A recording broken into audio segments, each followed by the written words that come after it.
Yes, Honorable. I check. Rastafari. Beautiful.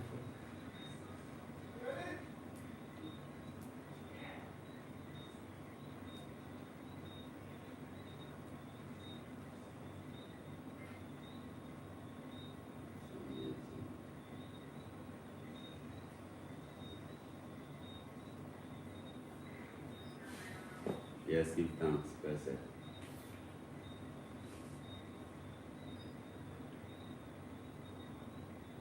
Rastafari.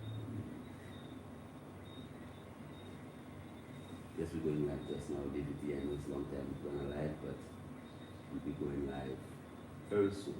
Give thanks, Rastafari.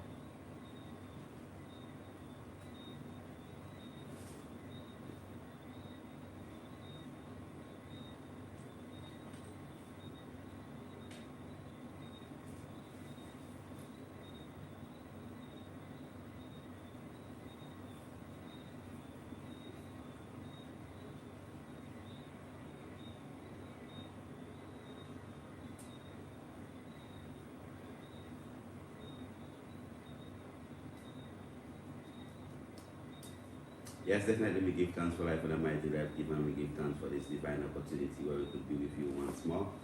Give thanks for all the people who are with us on YouTube and those of you on Instagram and my people here in St. Lucia. Give thanks for the opportunity to actually be with you once more, whereby we're just going to be having a very special moment this evening. As previous Tuesday, we had no live program, so we do apologize for that. It's very important to us that we spend that moment with you, and it's a moment that we just specifically put aside, every Tuesday from 9 to 10 to actually come and spend that with you. So definitely we give thanks for Livity. This is not a new show, it's a show that we have every time. It's a show that have been here for the past 2 years specifically. We are live on Instagram and live on YouTube, but also we are live in St. Lucia, which is basically within the Caribbean. So for those of you wherever you might be in Jamaica or Trinidad or Guyana, some people in Jamaica and they don't know what St. Lucia is. Yes, blessed love from Trinidad. But at the end of the day, this is a program that, television is a work that we have done over the years because we found that it was important that the message of wellness was one that was actually brought to the people. I remember 2006, St. Lucia was said to be number one in the world with diabetes. And I had graduated from medical school 2005 and spent a year working in Antigua, even in an office, and then hearing about the healthcare problems in St. Lucia, the diabetes. I actually packed my bags and left and came to St. Lucia and began my ministry.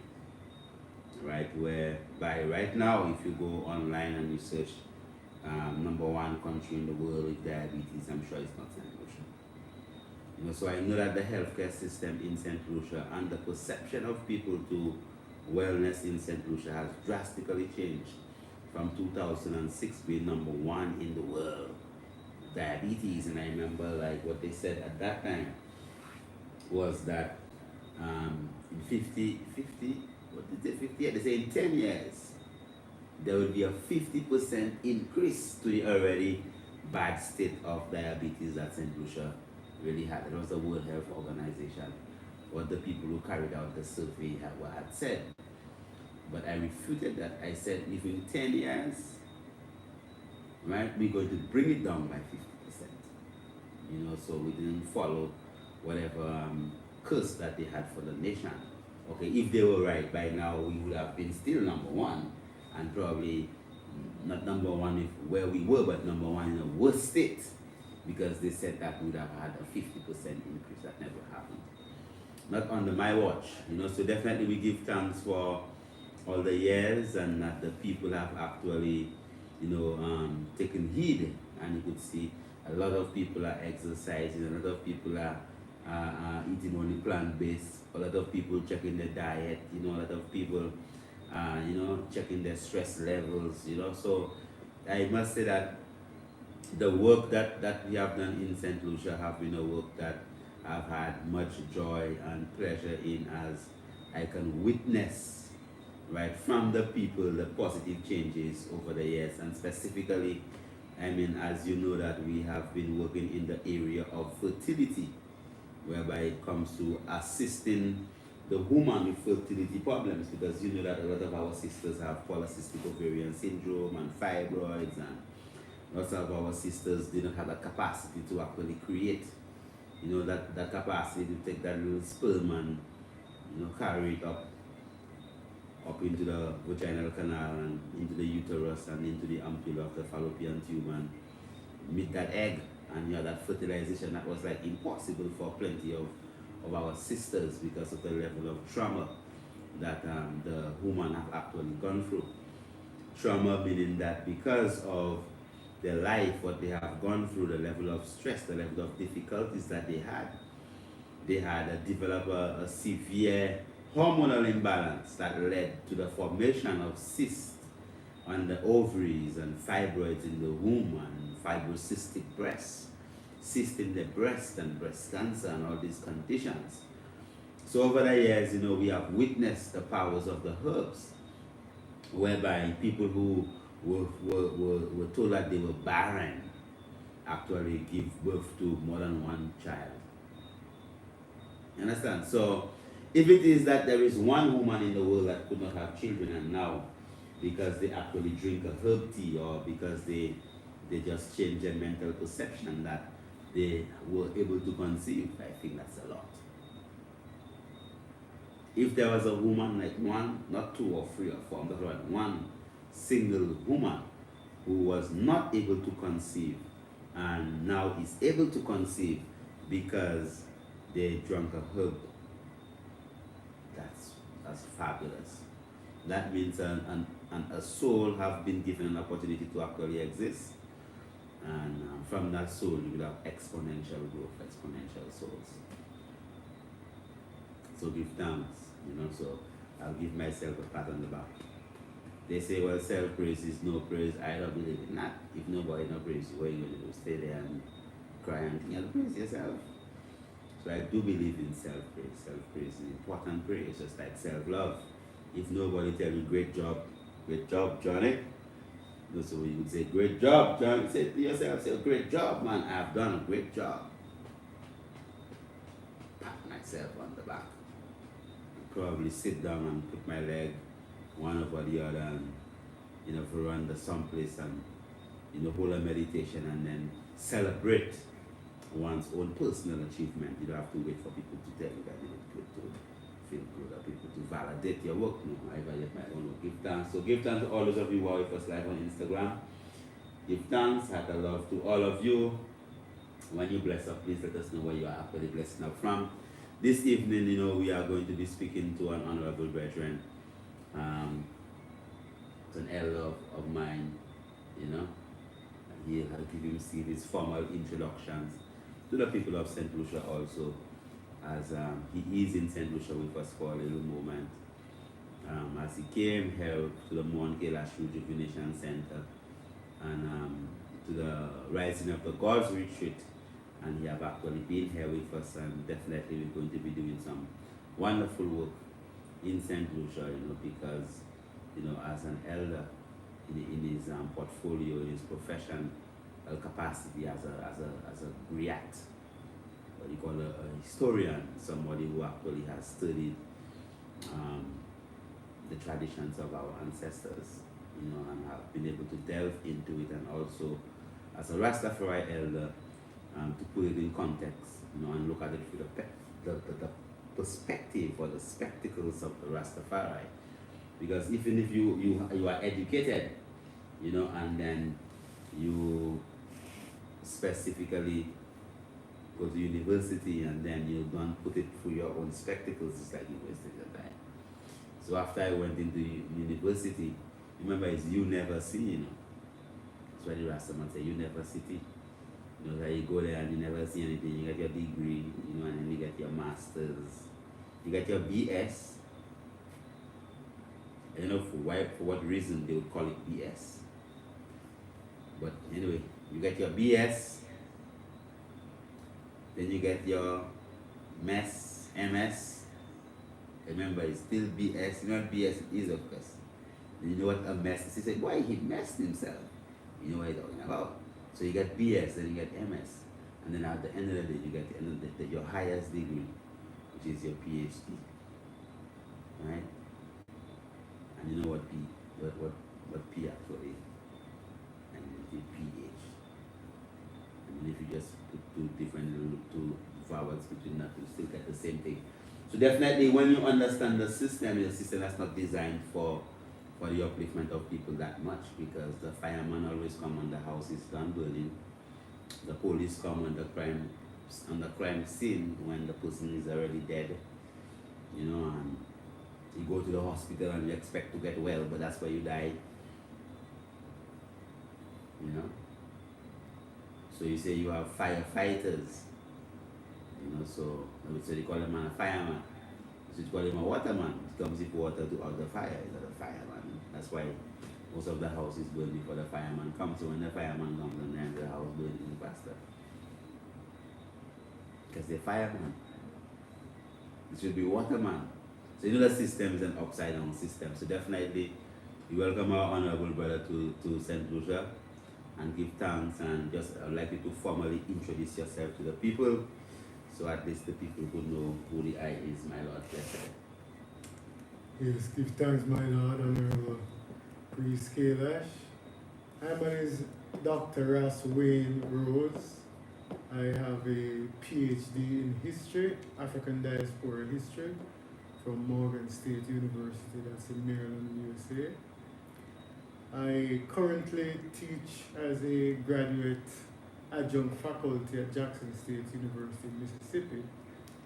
I have taught African spirituality, a course at John Hopkins University, dealing specifically with Caribbean spirituality, and in particular Rastafari, called the course Beyond Bob Marley. I look at the Rastafari movement in the region.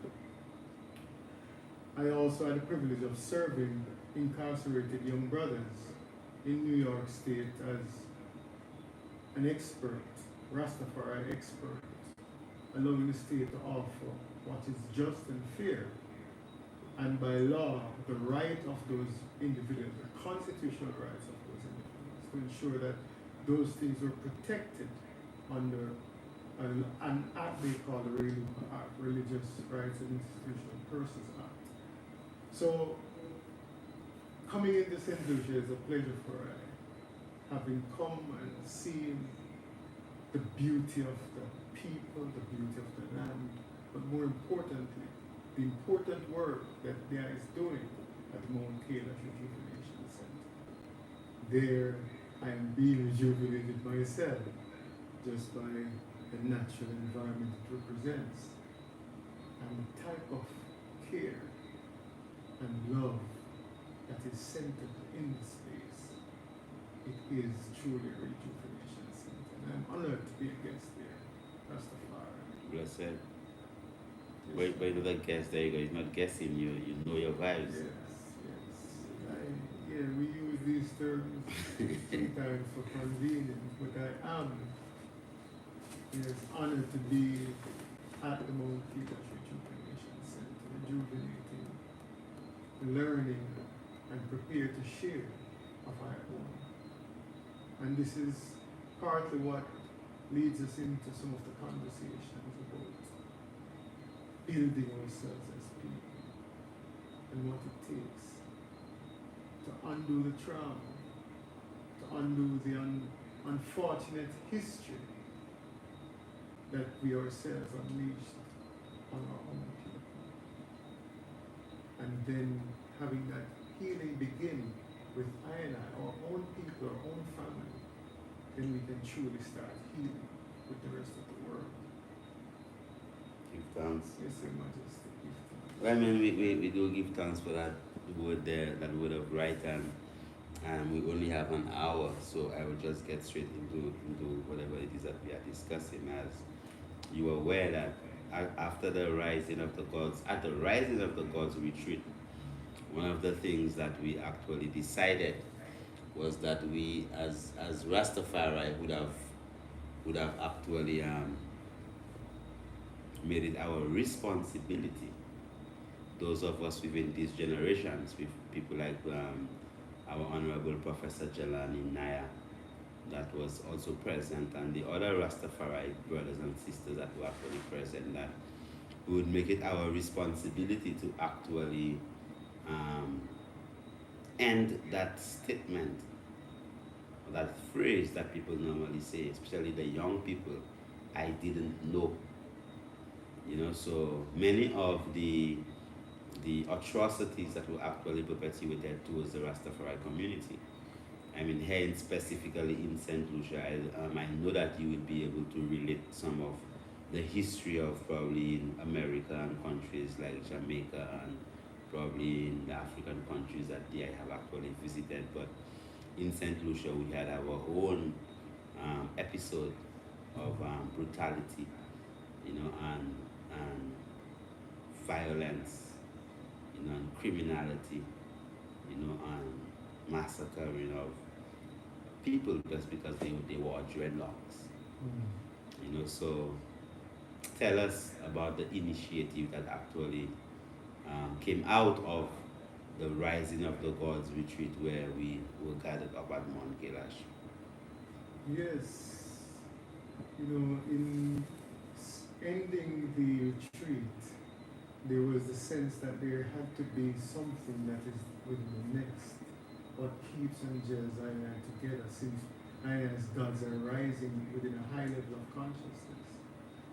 And I recall, it was almost one of those acts, in fact it is one of those acts where clarity came on an entire group of individuals who saw it necessary to call for justice for our people.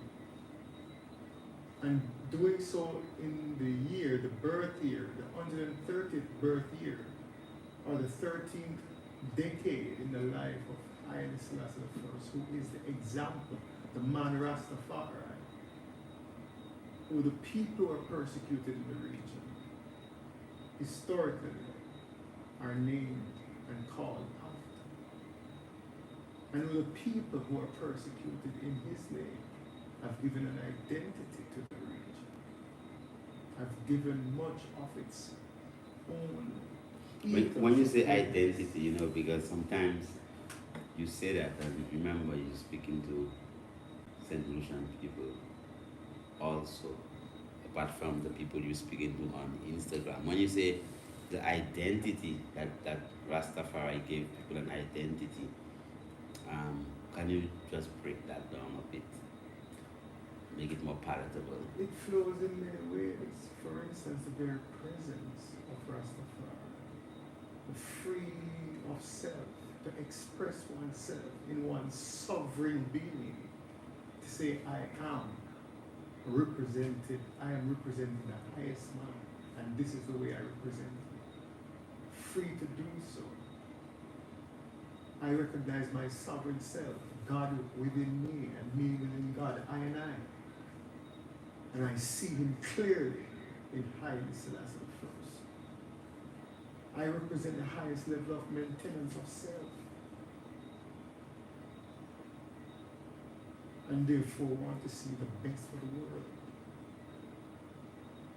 The best for my family, eating healthy, taking care of nature and the earth. These are the things Rastafari represent, writ large, to the people. This is the identity of Rastafari, where one's seeing I and I know that I'm the embodiment of those good things. This is the same man representing those good things that have been persecuted in these stretches, in the region. And still today, even as recent as the so-called emancipation, we want to have some appreciation of it for that, but we could dispute and debate some of these facts. But nonetheless, a young dreadlock sister could have her locks cut by a police officer. A sister, as it is known, has never had a lifetime of not having locks in her head. A part of her permanent identity to the date it was cut. It's like losing a limb. Yet someone felt empowered to do that. To a representative of the goodness of Aina gives to our region and to our people. Where is the standard bearer? Good man in flesh is the standard bearer. And that is what Aina come and have represented to the people. And the people know it. And I brought culture, like cultural awareness and Africanness to the people, to lift their spirit, to say you are. You know, right now everybody watching African movies, right? Yes. A lot of, you remember a time everybody used to be so, I mean, when you say Africa, people think it's the poor stuff. But right now, everyone is literally watching African movies. It's like, I mean, in St. Lucia, that's a big thing, African movies. That's a big thing, man. Like, oh, man, I mean, that's huge. You know, and the only persons that used to be concerned about Africa is the Rastafari. And also, even the music, I mean, if you look at YouTube and things, one of the favorite music, one of the most, the dances that people do, I saw like the whole country of Antigua doing this African dance, this song that this Jerusalem that this African brother did, and they danced it in Antigua and St. Lucia and all these different countries. So the connection with Africa is like there, and people starting to embrace it, you know. And when the Rastafari actually began embracing it in the 1930s, 1940s, 1950s, you know, what happened? You know, tell us what happened. Yeah, well, it's a colonial period of rule, you know, and the colonialists want to be sovereign over Ireland and to resist impositions on your sovereignty. These people use force against the Rastafari. The Rastafari sought autonomy, just to be left alone in an emerging new society, to do something, to show what Ireland is capable of doing. Yet we were hunted down. And so you had places established like Pinnacle by the Honorable Leonard Howell, and that was raided by the police. No crime committed. It was dismantled and destroyed. People's lives scattered. Those people were building economic sustainability for themselves. What country is that? This is Jamaica. The Jamaica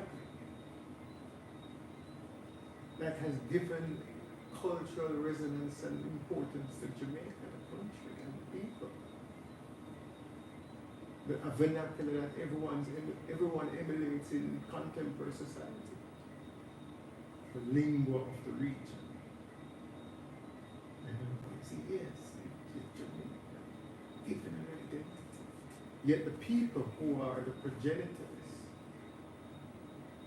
of this identity, the people who have led the fight for standing tall, culturally, giving voice of justice, equal rights and justice to the region, making it synonymous with a country in the region and the people.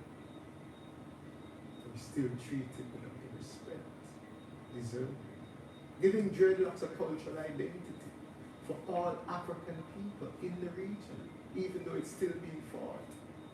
But shamedly, is still being fought right in Jamaica.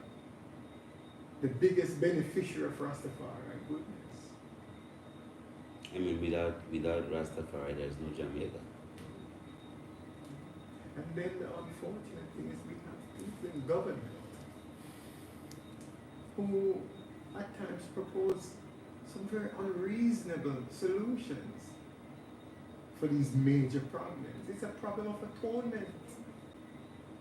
It's a problem of public atonement to say we have wronged you and thank you for for your benefits to the society, your goodness to society, that has made us better, that has made us strong and stand tall. Your goodness to Africa, in your remembrance of Africa, so that I could remember Africa and have an identity we're proud of.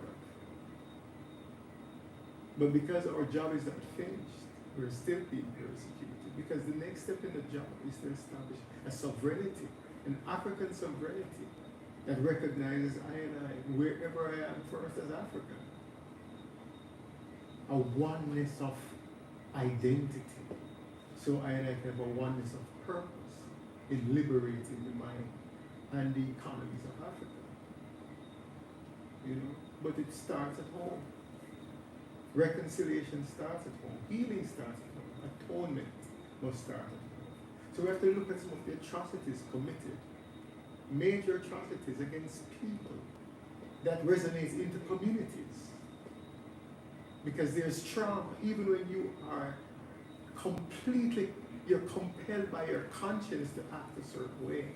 Meaning you're compelled by your conscience to hail Rastafari, to see the goodness of Rastafari as a directive. You're traumatized by the very obedience to your spiritual calling, because you know the system is going to deny you some basic rights, basic right to education, and the services that are of the state. And those have not been truly accorded to I. And the injustices that destroyed our economies as they were being built in various communities, including the pinnacle where we started, those things have not been compensated. The long-term impact have not been compensated, have not been looked at in a real economic measure to address those injustices. But more importantly, Honorable Priest Kailash, is the fact that all that the Rastaman has done is to offer blessings. And even if in their short-term vision they saw the black heart man, the Rastaman, in some negative ways, what history is now proving is that everything I have represented have been for the good of the people. For the good of the people, including lifestyle changes, improving health, including the things of a cultural identity, as I spoke about dreadlocks before. Everybody wears dreadlocks. So people are, but once upon a time, just scorned on because, and I as Rastafari was the forebearers of this scorn, and I've never once been said, you were right. It speaks to my identity. It speaks to I as a people. So how do we proceed as a Rastafari people? What is it that, as you propose? We're proposing a justice and healing initiative that allows for us to examine and atone first, looking at some of the injustices and getting them out in the public, making the public aware that these injustices have taken place and in some cases are still taking place. And to remind the people, really, of who Rastafari truly is and the benefits, how they themselves have benefited. Because sometimes people feel unattached to an issue because they don't believe it has benefited them. Well, you know, in St. Lucia, they used to say that the Rastaman and them used to just take people things and say, Jah provide. Yes, Jah provided. Jah provided. Yes, it's a measure of communicating and dealing with the means of Jah provisions. Yes, you cannot look at the actions of a few and judge the collective, the many. You have to look in terms of criminality. If someone does something that you say is illegal, you deal with that person. You deal with the person, the individual. You cannot judge an entire community, and not only judge the community, is execute judgment against the community, as was done in so many different cases, including Dominica, with the Dread Act.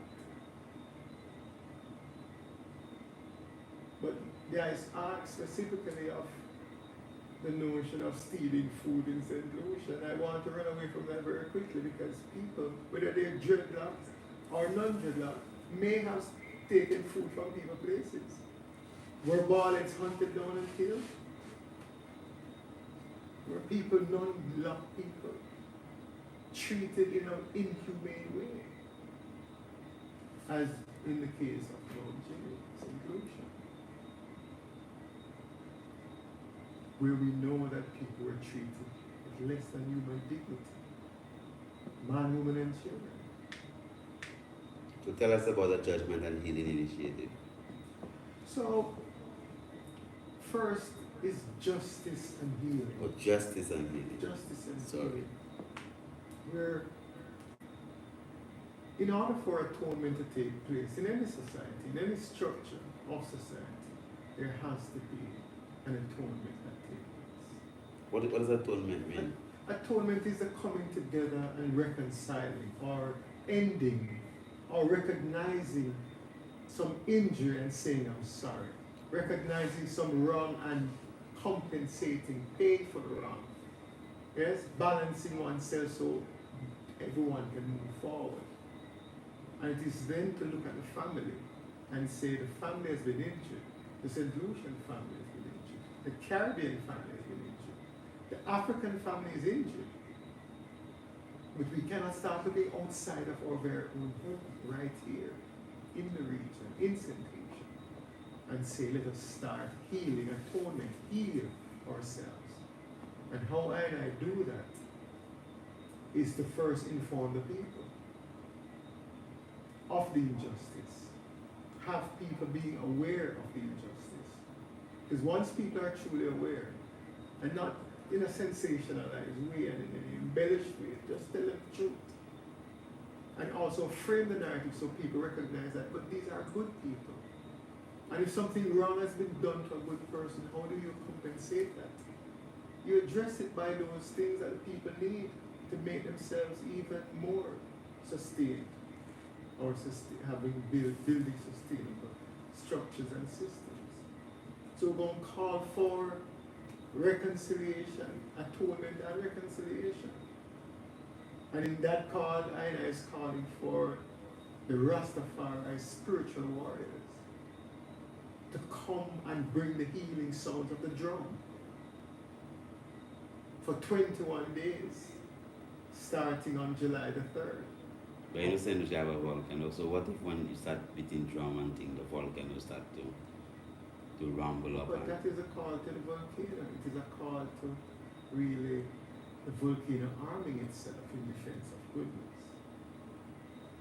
You know? And so Even the drums are powerful. they're very powerful, and they're African.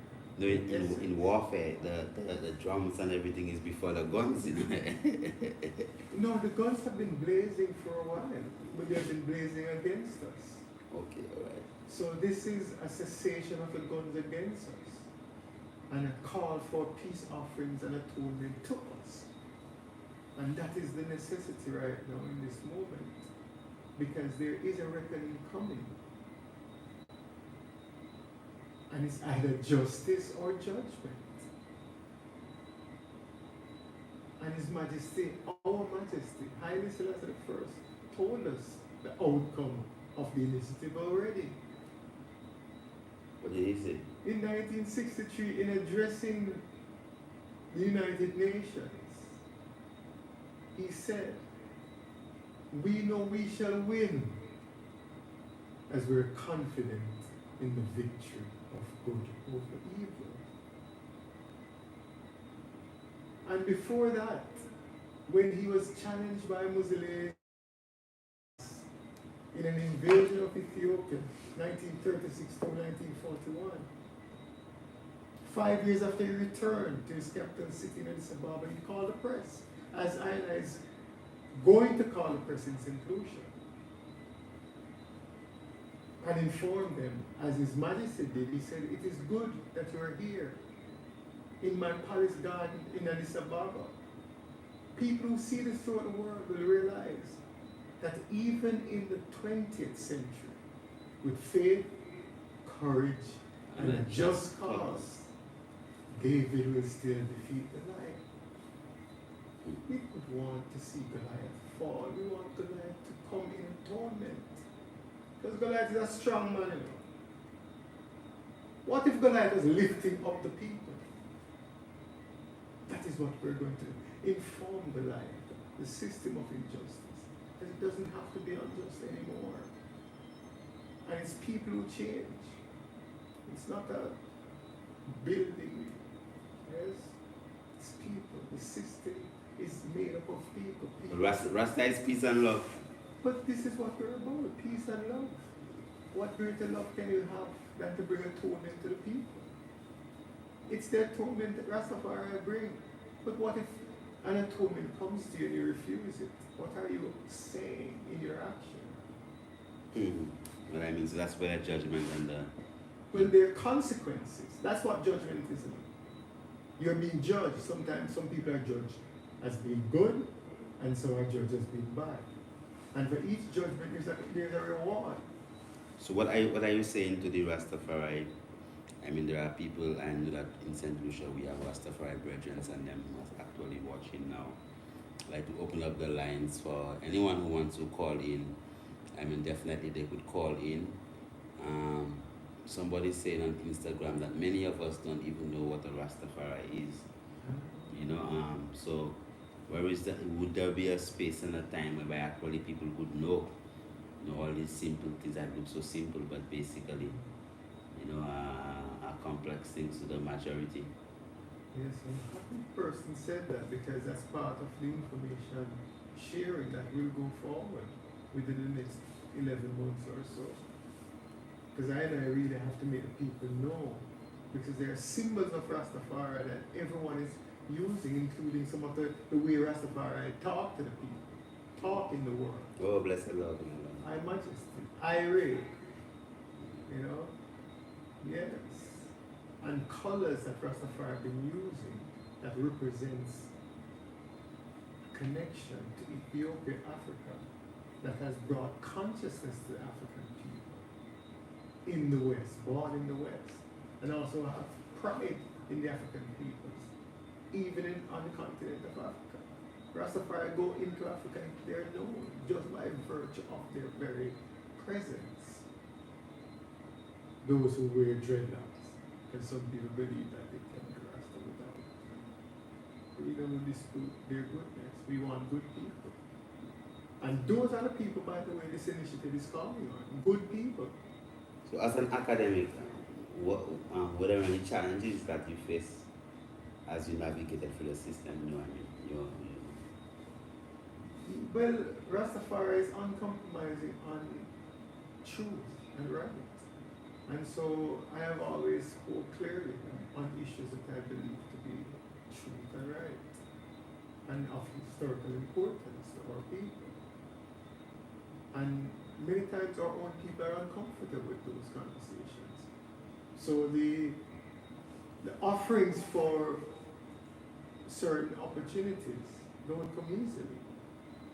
And then I'm not going to beg for these offerings. I earn everything that I've earned to date.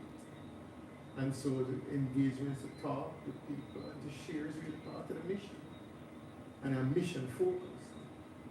So the challenges, I see them, they're there. But they don't stop the work. Because I'm a worker in the vision of goodness. For all good people. That's what Rastafari historically represented. And my sisters and brothers who are violated by the system are the same representatives. Yes, at different levels of development. Because none is perfect except the Almighty. All are working toward perfection, all good people. And when you reach that level of goodness, then you trod in the countenance and the spirit of the Almighty. Rastafari represents that among the people. You can tell us about, we know that we are in the month of August, and the month of August basically is a Marcus Garvey month. Tell us about the launching of the Jaja and I initiative, and also the lecture that we'll be having about Mount Kailash Rejuvenation Center on the 16th, the evening of the 16th, from 7 p.m. till 9 p.m. Tell us about that, that the launching and the lecture that you'll be having. Yes, my Lord, Honorable, give thanks. So, it must be framed in this way, Honorable Priest Caleb, that as Rastafari seek justice and healing, and I also have to recognize if there are deficiencies in our own spaces. Yes? Meaning, if I have been unjust to someone, even in the family, I must atone to, I must heal myself. And so, the Honorable Marcus Garvey, I honor and adore the work, the life, and legacy of the man.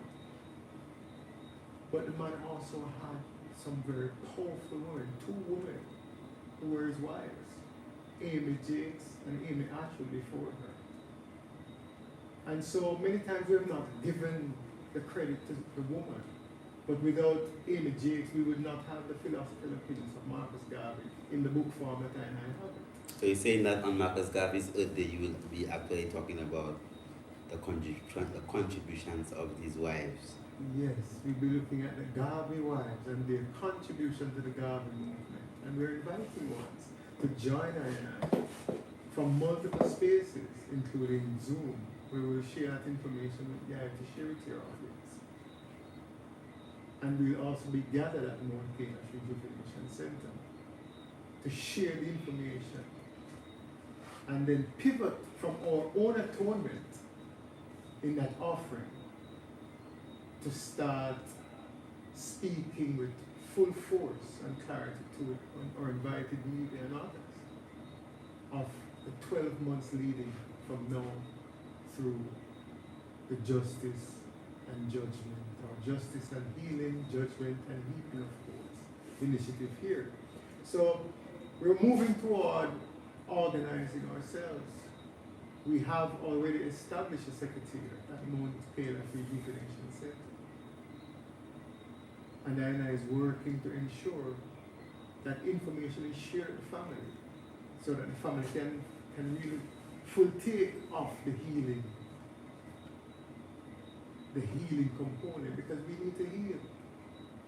Multiple things will heal us, including what we'll be asking for and claiming as part of the Justice Initiative. And those things will be shared at the press conference. So we'll be having a press conference at the Mount Kailash Rejuvenation Center on the 16th, 7 p.m. through 9 p.m. But just before then, we'll offer our own atonement to the wives of the Honorable Marcus Garvey. Give thanks, Honorable. I mean, definitely, most times, that, all you hear about is the great works of Marcus Mosiah Garvey, but you never hear about the woman. So it would be a very interesting sight for I. The lines are open, definitely. I know it's not a night for us to be asking questions about headaches and asking questions about fibroids and cysts. It's a night specifically whereby we're talking about the history of the Rastafari people and how it is that we're going to be working towards bringing forth the knowledge of what has happened to the Rastafari people to the forefront. So I expect that at least somebody could call, and tell us. Certain things that we just heard what happened in Jamaica with the 19-year-old princess. That after having spoken to a brethren who has actually spoken to the family, it was not just that it was just like any 16-year-old princess. It was a princess that was born a Rastafari. The mother is a Rastafari. The grandmother is a Rastafari. That was arrested, 19-year-old, and her locks was chopped by a female police officer. That just happened in Jamaica.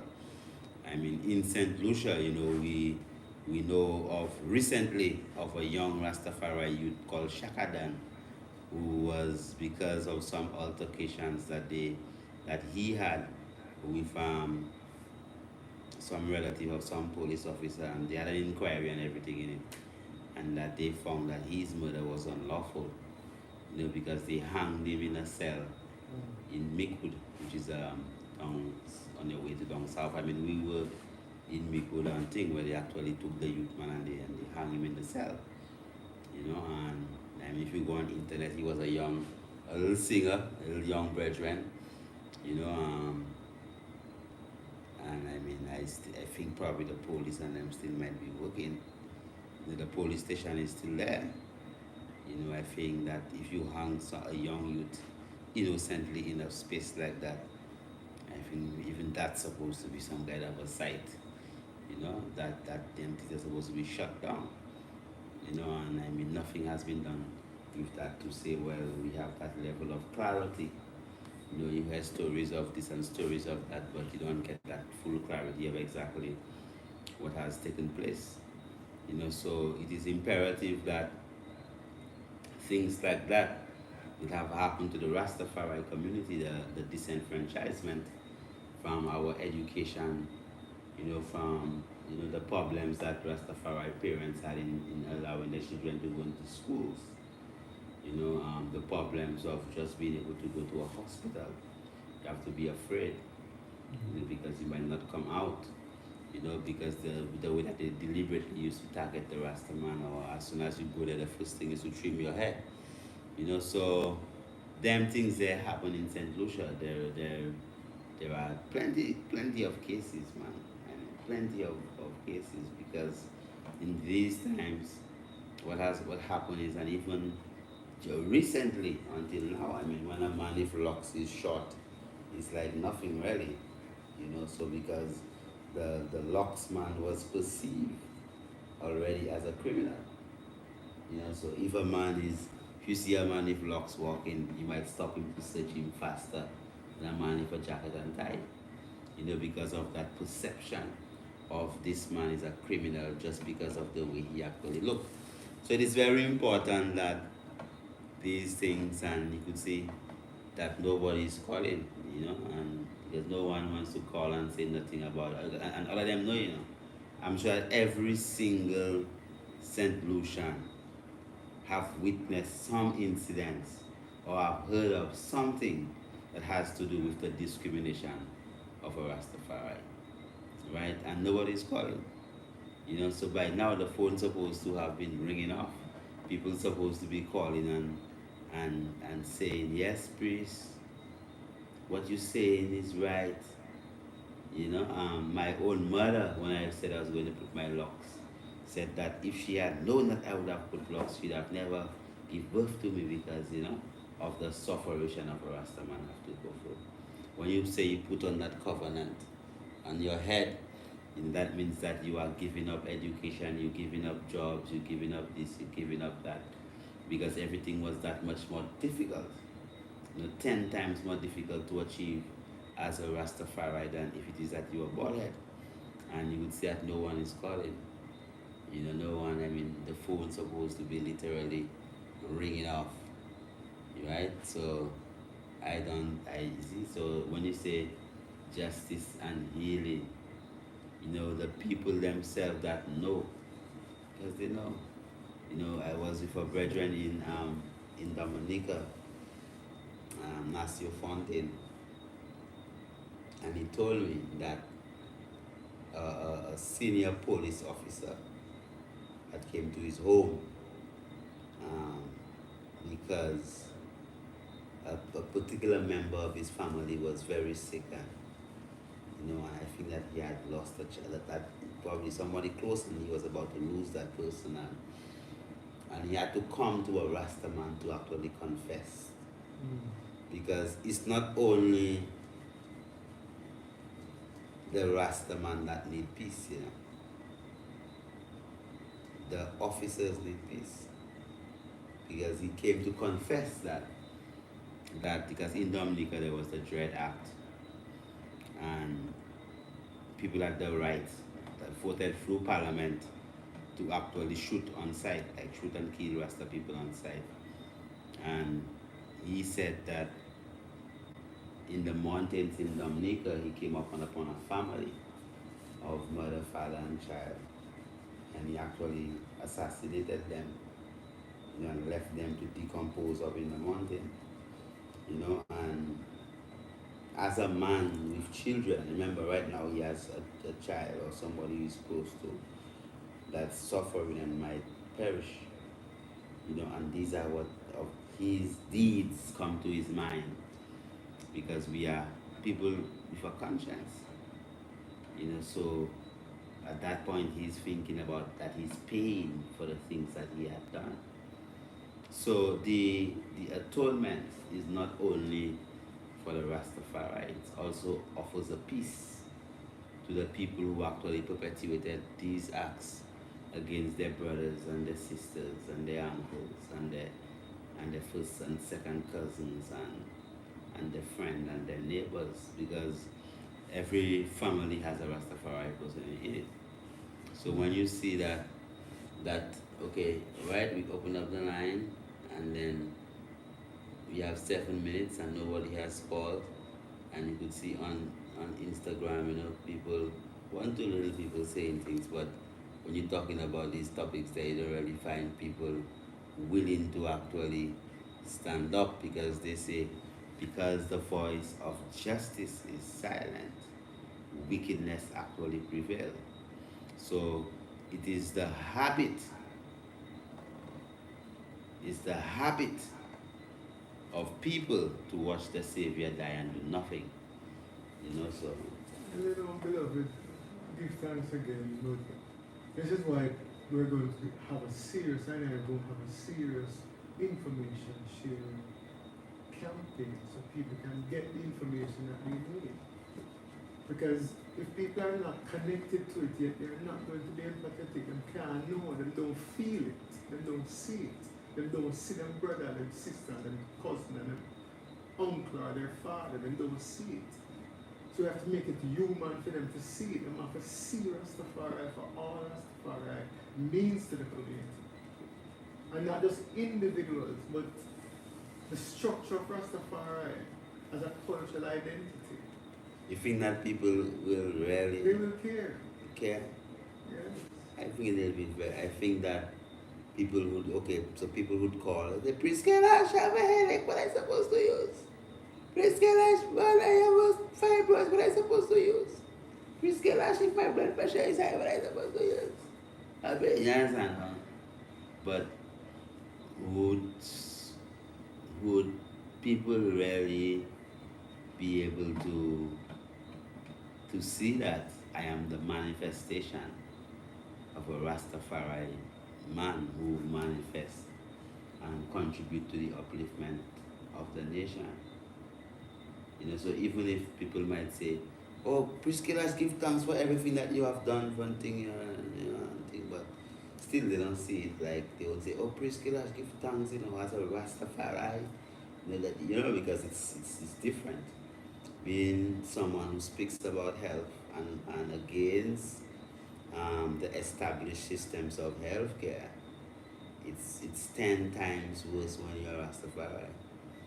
You understand? Than if it is that you have a jacket and tie and saying the same things that you're saying, because you already looked upon a particular type of way in the system, right? So it is important that a lot of our people, they don't know, they don't understand what actually happened. Yet still you see in that online the lines are open and the numbers are there and nobody is actually called. I'm seeing some people requesting to come in on the live on Instagram, Empress Letter Molochio, Honorable Rasgi. I'm seeing people actually sending requests that normally they would have sent a request to join in, but I'm not gonna be taking people live on the Instagram like that. But I'm talking about the St. Lucian people. You see, these people, they are anxious to stand up and say something, right? But the people here in St. Lucia who have borne witness, right, to 20 different things, I think that it should have stirred the heart of at least one person to call and say, well, priest, I'm confident it will happen. See, this is just the pre-release of what is going to happen, precursor, people listening, people curious, and I will see as the time moves forward, as the planning is executed, that people are going to respond. Because once people know these are good people, St. Lucians are good people with a conscience, are special people, leaders in the region even. And once good people know injustice exists, they'll do something about it. Or they'll want to do something about it. And I will tell them exactly what is righteous, because that is what Rastafari represents. Righteous and goodness from man in God, God in man. Man have to recognize these things. Our people have to recognize what I mean to them. Our people represent them. What the Rastaman represents to them as an identity. Yes, Paula, go ahead. I bless you now.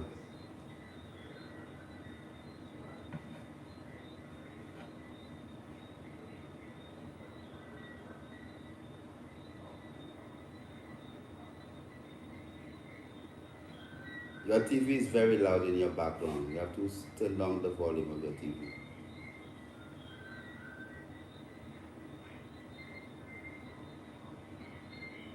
And move away from the TV.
Give thanks, my brother. Give thanks for your persistence. Give thanks for the contribution. Love, man. Yes, my Lord. You heard what the brother was saying? Yes, for the most part. It was not very clear in some places, but he's supporting. He knows the injustice. He knows the wrongs that have been done against Rastafari. Yeah, and then he even actually, yes, the wrongs, and then you're talking about a man who, is blameless. Like, the only crime that they had against the Rasta man was that he used to actually smoke herb, and apart from that, there was nothing else that they had against him, apart from the fact so herb was criminalized, and then automatically the Rastafari was criminalized. And then you have, like in St. Lucia, you had this big priest in the Catholic Church that they say was stole so much money and is at court for it. And then, you have the pedophiles and, and plenty of different things happening within these other organizations. And yes, still as the brother say, the people still trust these people more. But remember the time of Christ, right? When Christ was being crucified, and then they said, make a choice between Barabbas or Christ. And the people chose Barabbas, the criminal, the thief, before they chose Christ, the man that was actually spotless. So what makes you think that in the 21st century that people still wouldn't choose Barabbas, which is basically the politicians and them, before they choose the Rastafari? Well, the politicians have their role. They have their role and they're playing it. Maybe they're not playing it too good. In fact, they're not playing their role well, but they're playing their role. The Rastaman has been playing his role historically. A one of goodness. So the people, it's consciousness, I see consciousness rising in the people through being informed. And look at the trend over the past 3 years. We're not just African people are rising up and calling for justice and fairness. But you have young people now from every ethnicity, every group, every country, every racial color, every religious construction, coming together calling for justice. What I is positive, what I is saying to our family is that you cannot get justice from someone else before you are just to yourself. That is the healing component. That is the coming together for healing that we're calling for. And it's a mild petition. Somebody says, in her opinion, the Rastaman was smoking too much in public. These kinds of opinions are people have them because they're socialized about what is decent. So what she's saying is that it's because the Rastaman was smoking in public, I mean, they had the right to actually prevent them from getting an education. But our time is definitely up, Honorable. I just check it out there and I see that my time is definitely up. But I mean, it's things like that, she says that, they were smoking too much in public, so I wonder what happens now as ganja is decriminalized and legalized, and then you have coffee shops and all these different things, because even while Rasta was being killed, Holland, it was already decriminalized or legal. So tell us, how is it that people could actually contact you? You want to leave an email or something where people will contact you that's interested in more information, or they want to volunteer their services and their hands or their hearts to the work?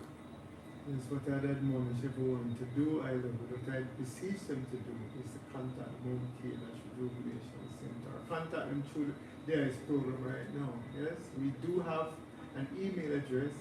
It's jahjahni21@gmail.com, and that is the Jaja and I, or justice and healing, or judgment and heaping of fire cones, Naya Bingi initiative, where the family of Rastafari, the spiritual warriors, will call for justice and atonement, healing for the family.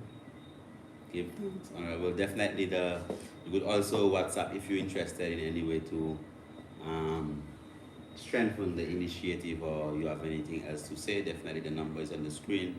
The WhatsApp number, the 7223660, that's 1758-7223660. Definitely you could actually just WhatsApp your information and someone will actually get in touch. If you give thanks, Honorable, for sharing this moment with us, and I mean, time do fly when you having an educational session, when you're learning. Give thanks for all those of you who were with us tonight. As the brother said, he was trying to call several times before he actually got through. So give thanks for the chosen one, that actually, in the time of Abraham was the only one, the only one. Yeah, so give thanks for that symbolic nature of the brother being the only one that could have gotten through, and give a call and share that blessing. Give thanks again, and remember, Livity is open up on Jeremy Street, and tomorrow definitely we have restarted the bouillon, so you could pass by tomorrow and get your nice hot bouillon and all your herbal medicines. Definitely we give thanks again, and do have a blessed evening. Blessed love.